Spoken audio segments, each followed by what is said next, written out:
Deputy सदर जनाब तबरेज़ अकरम सिंधु साहब वो आउण।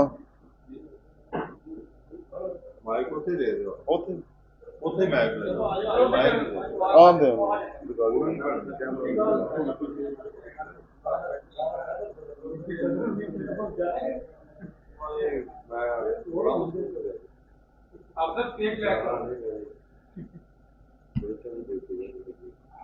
बिस्मिल्लाहिर्रहमानिर्रहीम।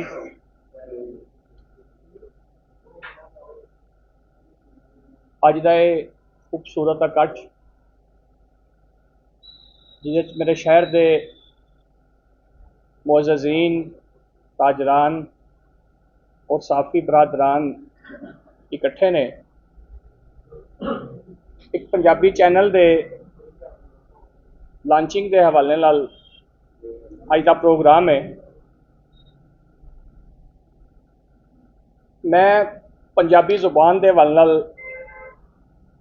एक दो गल्लां करके अपनी गल नूं खत्म करांगा। पंजाबी साडी माँ बोली जुबान है, लेकिन मैं देखा कि साडे मुआशरे का एक रिवाज है कि असी किसी भी चीज़ नूं मार्केट या ईजाद पहले कर देने हैं, उहदे नफ़े नुकसान नहीं वेखते, उहदे वास्ते कानून या उहदे जो तरीकाकार ने उहदे नुकसानात उठाने तो बाद लियाउने हैं। जिस तरह नवीद साहब ने सोशल मीडिया के हवाले नाल गल की, सोशल मीडिया नूं असी हर बंदे की पहुँच ते दे दिता, लेकिन वह कोई कानून, कोई असूल, कोई ज़ाब्ता तय नहीं किया। जदों सानू उहदे थोड़े बहुत नहीं बल्कि लामहदूद नुकसानात हो जाते हैं किसी भी काम तो, फिर साड़ी कौम नूं ख्याल हुंदा है कि यार इहदे कोई कानून, इहदा कोई असूल, इहदा ज़ाब्ता भी कोई बनाना सी। इस तरह असा अपनी माँ बोली नाल भी कीता है। मेरी नस्ल ने, जिहड़ी मेरी एज है, इस तो पहले लोगों ने इस जुबान नाल नफरत का इजहार किया है। असी अपने घरां च बच्चियां नूं पंजाबी बोलण तो मना किया है। असी अपने इदारियां च पंजाबी बोलण वाले नाल नफरत की है।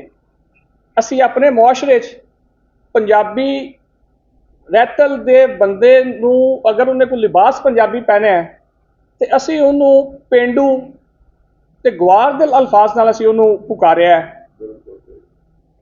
लेकिन मैं फिर इस चीज़ का खुशी का भी इजहार करांगा कि कुछ अरसे तो पंजाब विच दोबारा इस चीज़ का एहसास होया है कि जदों हुण असीं समझिया है अपने पुराने रवाज के मुताबिक कि साडी बोली खत्म हो चली है, तो असीं चढ़दे पंजाब विच वेखिया है कि उन्होंने अपनी जुबान नूं किवें संभालिया ते किवें उहनूं प्रमोट करने की कोशिश कर रहे हैं।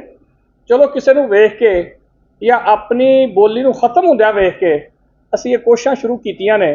बहुत सारे लोगों ने हुण सोशल मीडिया तुसीं देखिया होएगा कि पंजाबी लिबास पहन के यूरोप, अमेरिका, कैनेडा वगैरह लोग जा रहे हैं, तो लोग उन्होंने बड़ा खुश होकर देख रहे हैं, उन्होंने प्रमोट कर रहे हैं। बाज़ मैं स्टूडेंट्स को वेख्या कि उन्होंने हुण देखो साडी यूनिवर्सिटियां साडे कॉलेजां पाबंदी है कि तुसीं पंजाबी लिबास पहन के नहीं आ सकते।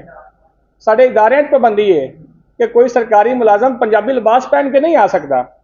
इसके बावजूद बाज़ स्टूडेंट्स ने, बाज़ तालब इल्मा ने अपने आप को जुर्माने करवाने के बावजूद पंजाबी लिबास पहन के लोग यूनिवर्सिटियां जा रहे हैं, कॉलेजां जा रहे हैं, तो ये दसना चाह रहे हैं कि साडी जुबान पंजाबी है, तो सानू इहनूं बोलण ते अपने बच्चों भी सिखाण ते फख्र महसूस करना चाहिए।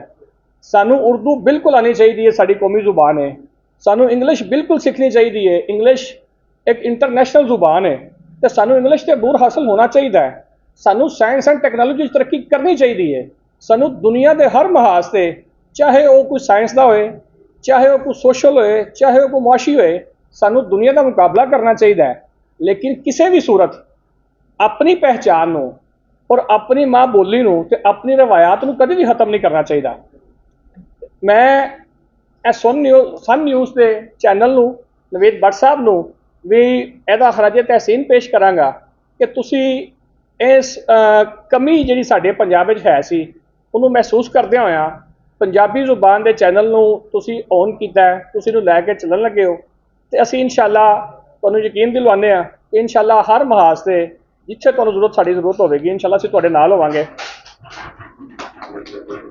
ਤੇ ਜਿਹੜੀ ਨਵੀਦ ਸਾਹਿਬ ਆਪਣੇ ਸੋਸ਼ਲ ਮੀਡੀਆ ਦੇ ਹਵਾਲੇ ਨਾਲ ਜਾਂ ਜਿਹੜੇ ਮਾਮਲਾਤ ਕੁਝ ਚੱਲ ਰਹੇ ਨੇ ਉਹਦੇ ਹਵਾਲੇ ਨਾਲ ਗੁਫ਼ਤਗੂ ਕਰ ਰਹੇ ਸਨ, ਤੇ ਮੈਂ ਨਵੀਦ ਸਾਹਿਬ ਨੂੰ ਸਿਰਫ ਇਹ ਹੀ ਕਹਾਂਗਾ, ਇੱਕ ਉਰਦੂ ਦੇ ਸ਼ੇਰ ਦਾ ਸਹਾਰਾ ਲੈ ਕੇ ਕਿ ਲੰਮੀਆਂ ਗੱਲਾਂ ਕਰਕੇ ਉਹਦਾ ਫਾਇਦਾ नहीं, गैर शेर ही ਤੁਹਾਨੂੰ समझा देना कि उस शख्स का सर काटते हैं अहले कबीला, क्या बात है, क्या बात है, उस शख्स का सर काटते हैं अहले कबीला जो गांव के सरदार से बेहतर निकल आए।